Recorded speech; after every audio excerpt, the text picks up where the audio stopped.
There he is. And now I can see you. Well, I did see you. Nobody said that this was going to be video, so I been working on my farm today.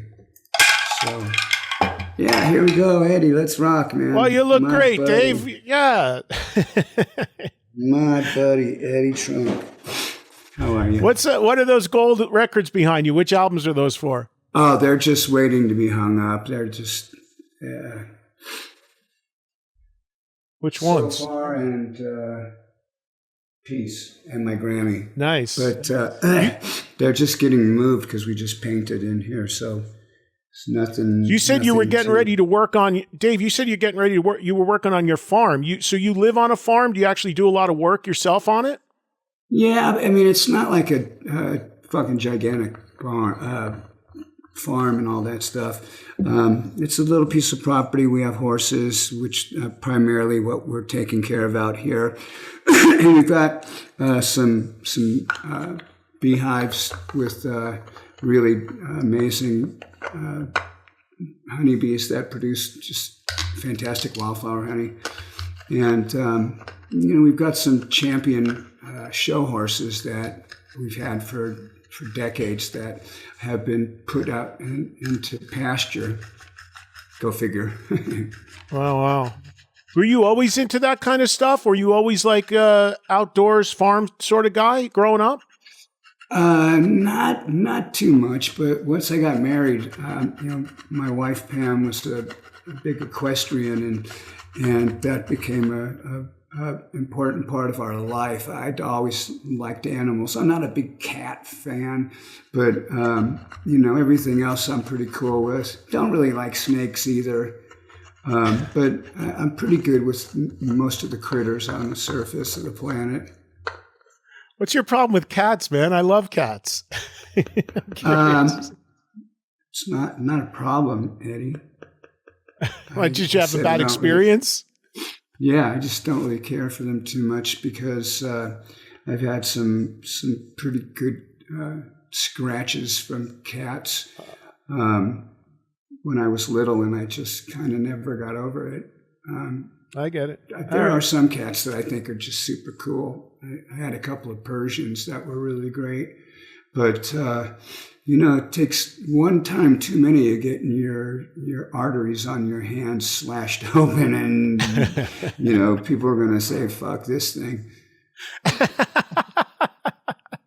All right, well, let's get back to the record. You started saying that the decision on why you decided this was going to be the last Megadeth record. You mentioned physical stuff. That's part of it, I'm assuming. Yeah. It was my hands were letting me down, and there were other things that were difficult because of all the stuff going on in my neck and my trunk. No pun intended. All that area there has arthritis and has discs that are bulging. I've got a broken lumbar bone. Of course, I have my back fused up by my shoulders, by my neck, and just a lot of stuff. And I always said when it got to the point where I was unable to give 100% every night, that's when I was going to start considering winding down. And it wasn't that I was unable to give 100% because we finished the record and I think we did a good job on it. But there was a period when we were working and I said to my manager, I said, I don't know how much longer I can do this. My hands are really hurting. And I didn't mean to set the ball rolling. Honestly, I just was making conversation, and it turned into me talking to the band guys and sleeping on it and talking to my family and praying on it. And the answer was clear to me that by the time we're done with the record, I'm going to know how the record's going to do. If the record does really well, then I'll be able to have one last really good tour. And the part about the farewell thing, it's kind of like the same thing, isn't it? You know, we've got some dates that we want to play to say goodbye to our friends. You know, the thing is, Eddie, we're an American band, but we play everywhere. So it's not like we just are weekend warriors like country acts here in the States. You know, we've got a lot of touring to do in order to do our farewell properly. Well, the album... Does that make sense? No, completely does. And I'll tell you, the album is... did we lose Dave? I think we lost him there for a second. Just the video. He's still there. No, sorry. Okay. I accidentally bumped the mouse. There it is. Come on, stupid. There you go. Now you're back. Yeah. That's all right. So the album is incredible. I mean, you'd never know that you had some of these aches and pains in hearing it because it's as vicious as any Megadeth record has ever been. And thanks, Eddie. It's killer, man. And the 2 tracks that everybody has heard now, I Don't Care and Tipping Point, that are out there. Would you say, Dave, that those 2 songs at the time we're doing this, the public has heard are indicative of what they're going to hear on the rest of the record? No, the songs are different. You heard the whole record, right, Eddie? Yeah, but I wanted your take on it. Yeah, so let me share what my perspective is on this. I just didn't know if you got a chance to hear it all. You know, when we set out to do this record, I had told the guys that the fans are going to really expect a lot of soloing from you and me, Timu. And I said that I really want to make sure that, and this was before we started discussing my condition. I had said I really want to make a killer thrash record, and like I said to Timu, we need to solo a lot. And I think we did with the soloing. I think we did really well with that. And I think the aggression of the songs are really cool too, because they don't sound the same. We've tried really hard over the 17 albums to not have songs sound the same. You know, if you're worth your salt, you're not gonna have any problems writing songs that don't sound the same. But there are a lot of bands that make their success off of having songs that sound similar, like, you know, some of the bands, the new wave of British heavy metal, some of the punk bands, some of the country bands, you know, they sound really similar. And with Megadeth, we kind of belong to a different genre of music. Like, I think it's kind of like jazz metal with a little bit of classical and a pinch of punk. And I think that's what sets us apart from everybody else, is we've got some really unique influences. And I think people heard that right out of the gate early on. I mean, with the various musicians you had in the band early on and everything, I think people definitely could pick up on that was a difference. You mentioned your physical stuff and how that's playing into it. And I remember even on the Big Four, I'll never forget Big Four at Yankee Stadium, seeing you on the back of a golf cart going to the stage and being like, oh my God, is Dave going to be all right doing this? Because you were struggling at that time, I remember. Yeah. How is that going to manifest itself with touring for this, Dave? Because we're going to touch on this. You got some amazing touring stuff coming up. The Maiden dates, the run you're doing headlining in Canada with Anthrax and Exodus. For you physically on stage, have you rehearsed? Do you know how you're going to feel and be able to handle that on the road? Yeah, we've already done some shows, and I don't know if you were aware of this, but we were over in Europe earlier this year with Disturbed, and that was really fun. It did have some of its difficulties because we were in the middle of making the record, and we didn't think that we were going to get as fortunate as we did in the studio, because, you know, when you're in the studio and you start to lock into something, nothing else is important. And once we started working on the songs, we were really, we were cranking. The songs all have numbers, Ed, and because I changed my titles so much, and for example, Tipping Point was the first track on the album, and it was song number 9. So kind of shows you where we are with songs and their relevance or importance. And once Tipping Point was done, we were still working on all the songs. We had 15 songs on the chalkboard. And we kept working on different parts. The lyrics were what decided where the songs would go in the list of 1 through 15. And there were several times during the recording where I said to the band guys, I really think there's going to be a renaissance when this record comes out with metal fans and with metal bands, labels, stations.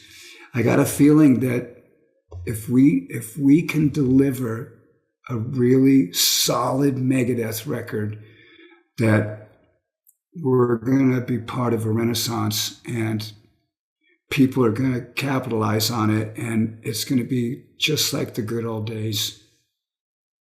Well, I would love that to happen, and I think the record is strong enough that it could be the catalyst for that, and I certainly hope that happens. I wanted to ask you, Dave, about the band for this, because correct me if I'm wrong, but this is the first studio album that you've done with Teemu on guitars. Do I have that right? Yes, sir. So how was that? Talk about this lineup, James being back in on bass, Dirk obviously has been there now for a while on drums, but making a record with this lineup of Megadeth, how did that feel for you? And specifically working with Teemu on guitar in the studio? Well, it's been really remarkable. Teemu is a super talented guy, and I just love James. Who knows James and doesn't love him? Exactly. You know what I mean? And yes. Dirk is just my powerhouse. Sweetest guy you could ever imagine. It's a very, very precarious relationship with drummers, because if they're as good as Dirk is, a lot of times they can be difficult to be around. I don't know why that is, but I think it's just frustration of not being able to walk to the edge of the stage, maybe. But these guys are great to play with. Dirk contributed a lot of song parts, so did James. And of course, you see what Teemu was doing. There was a couple parts when we were working on solos and stuff. And I was having problems keeping the noise down. One of the things you'll notice on this record, there's not any string noise or any fret noise.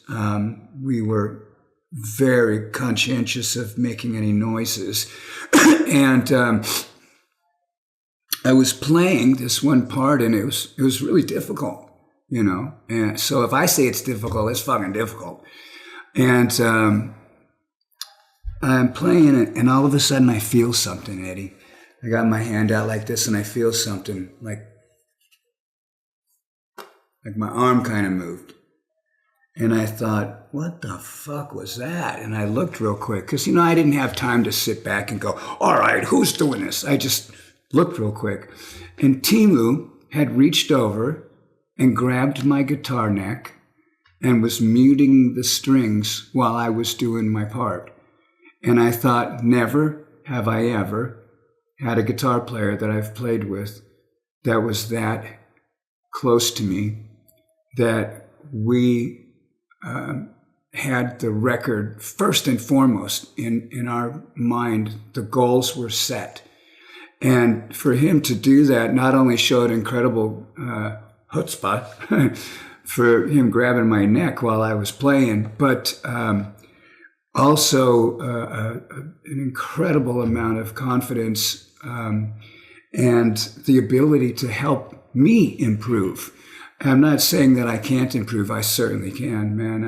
I know it. But, who would have thunk it? Playing there struggling, and then my new partner comes to the rescue. Dave, why did you make the decision to just call it a self-titled album? Why did you decide not to give the record a title? I don't know. I was, we usually get to the title at some point based off of the song titles. If we have a song that's got a good song title, we'll name the record after that. And we had several songs that were just, they were titleless. And the title wasn't coming. The lyrics were all there, but I couldn't I couldn't pick a solid title out of the lyrics. Some of the words were really, really strong, and it was too hard to pick. And other things, the words were equally as good throughout the whole chorus. So there wasn't like it wasn't like there was a couple of words in the payoff sentence that made it clear. Oh, this one's called Tipping Point. Yeah, this one's called Puppet Parade. Some of those songs it was fucking hard to come up with a title on. So you figured, why not just leave and you never had an album in the Megadeth catalog that didn't have a title. And since this is the last one, maybe it's kind of like, most bands, their debut is the one without the title. So you're just tacking it on the end, in a way. Yeah. So essentially. Yeah. And look, the big question here and the big thing that's going to get a lot of attention, as is your decision to record Ride the Lightning. Tell me about when you made that decision and why you wanted to do that. I was talking to, we're managed by three men, Danny Nozell, Steve Ross, and Justice Mustaine, and we were talking with management, and we were just kind of yakking about what the cover song was going to be on the record, because we always did cover songs on our records, but this wasn't a cover song because I wrote it with James, and it just became clear that I should do this, because if I'm going to ride off into the sunset, I want to pay tribute to the band that I started in, and I wanted to make mention about what I think about James. I think he's an exceptional guitar player, and I remember the day that I saw him play guitar for the first time. We were playing at the Whiskey, and we had a guitar player with us, and his name was Brad Parker. And the night of the show, he changed it to Damian Phillips, and he showed up at the Whiskey in like mid-1980s Rudy Sarzo garb, and I thought, wow, that's not going to go down. And I looked at him, and he had a giant feather earring, and I thought to myself, who this guy's not going to be here very long. So I go to rehearsal. After the show, the next rehearsal, I go, and there's no Brad, there's no Damien, nobody. It was just James playing guitar like a motherfucker. And I thought, how did this happen? How did this guy go from singer to a great guitar player like this? And I was excited for me. I was excited for the band, and we started playing then. And with the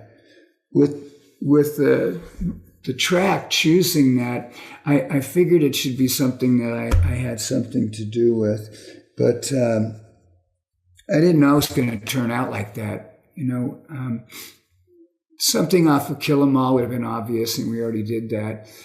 So I was thinking about Ride the Lightning, and there's only a couple songs on there that I wrote, and I didn't think that Call of Cthulhu would be the right move, because that's not even how the song was when I was in the band. They changed it so much, so it's not the way that I remember it.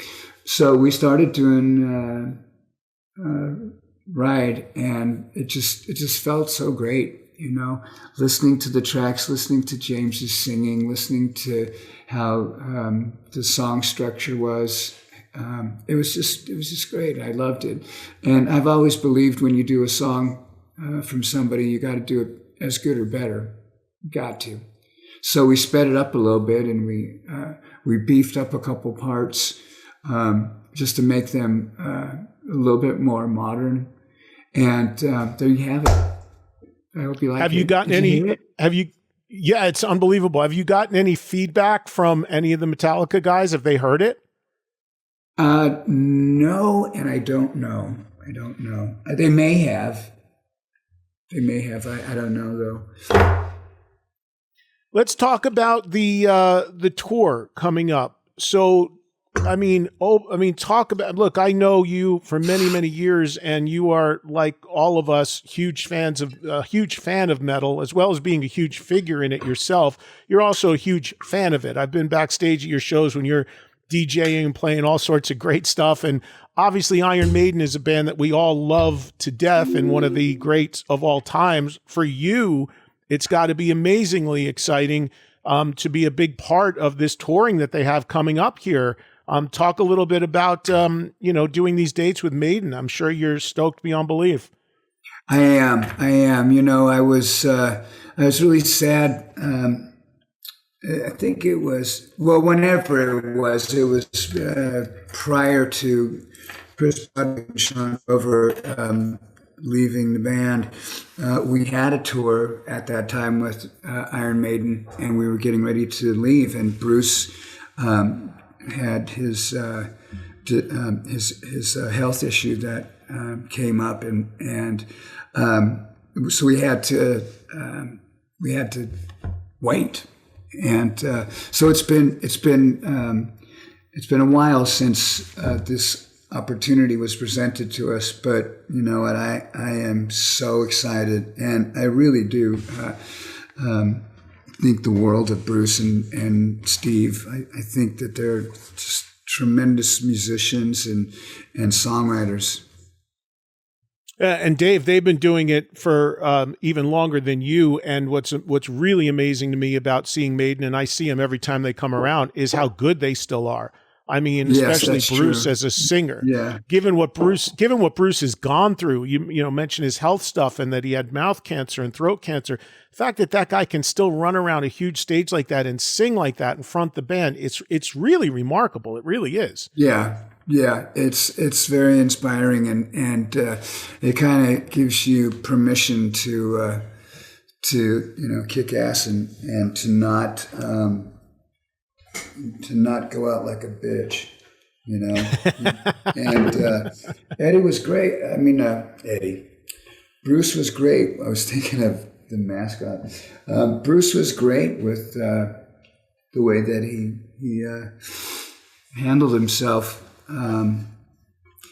Through the whole illness and stuff, he was very, very, very helpful to me. I remember getting a phone call from him and him telling me, it's going to be okay. And he said, my voice actually is better now. And I hung up the phone and I thought, what a great fucking guy. What a great fucking guy. Yeah.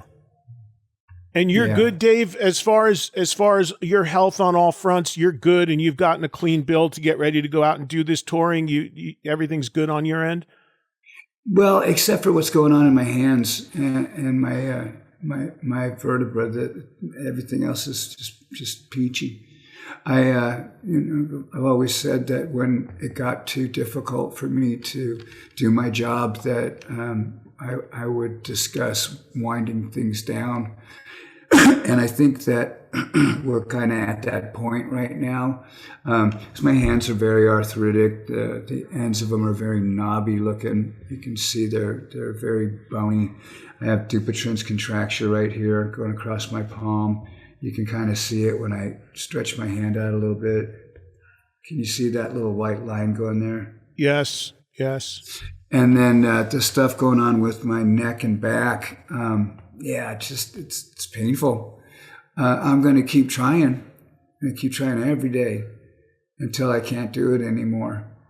And then that's when I've got to step back and face the reality that my body has said this is it.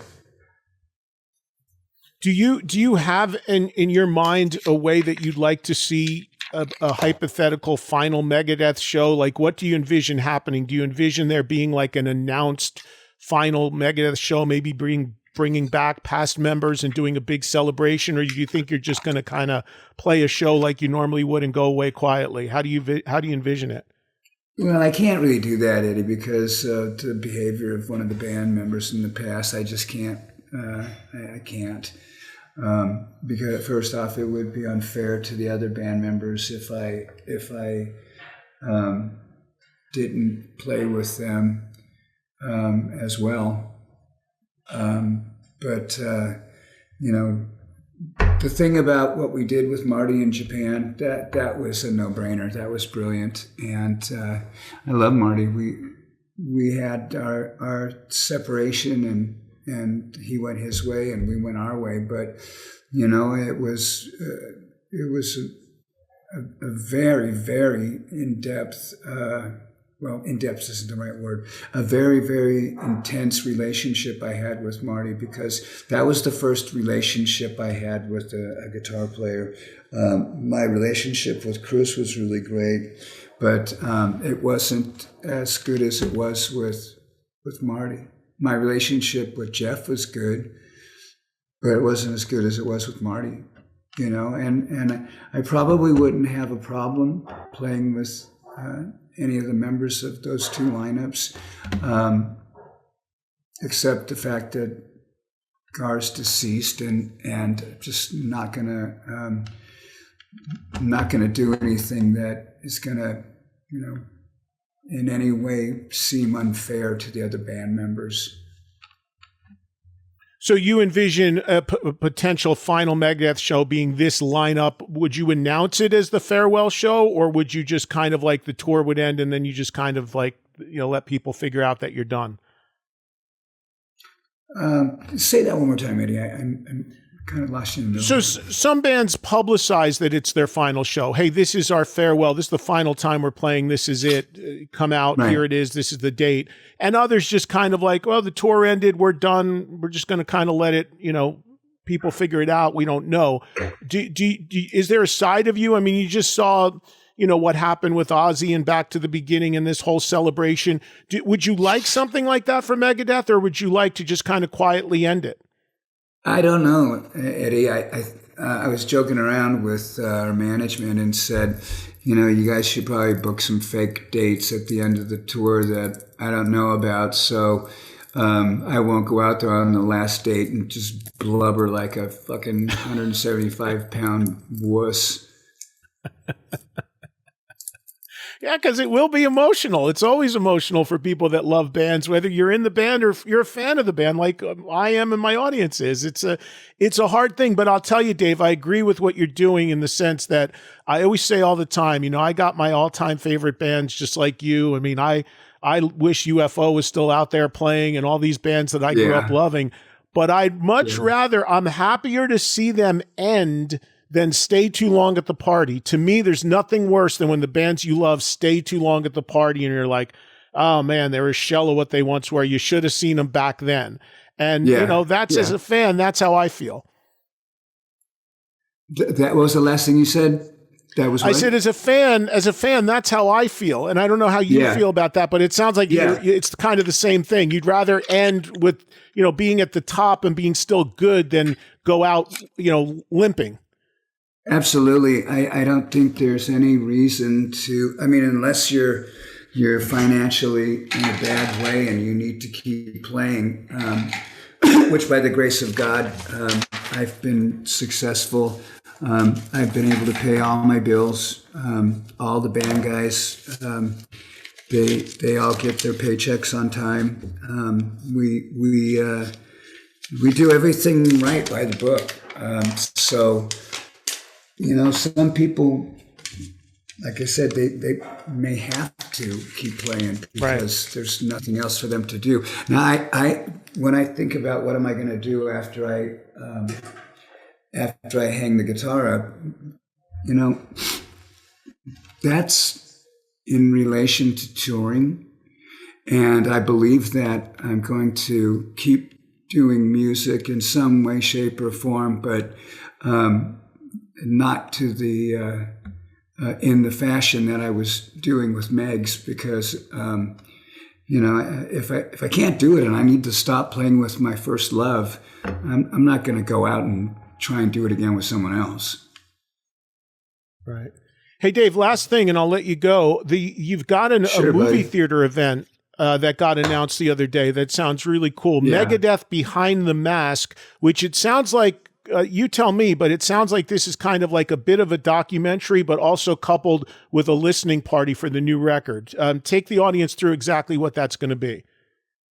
Well, it is exactly what you're saying. It's a walk through Megadeth's history, not only every record in the catalog, but it's also an in-depth look at the latest records. So there's two storylines going on at the same time. The one that's talking through the movie, the other guys are appearing, and we have a little bit of some information that I don't think anybody's seen before. I know I've never spoken about it, so I'm excited about that. The record is going to be included in the documentary, so anybody going to see this is going to be able to hear the new record. I don't know where they're going to be at, if the sound system is going to be, dimed, if you know what I mean.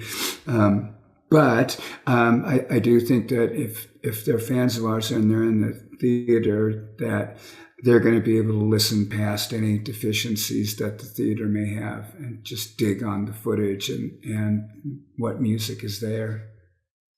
Well, yeah, and thankfully a lot of these movie theaters do have some great, updated sound systems and stuff like that. So hopefully that'll be the case.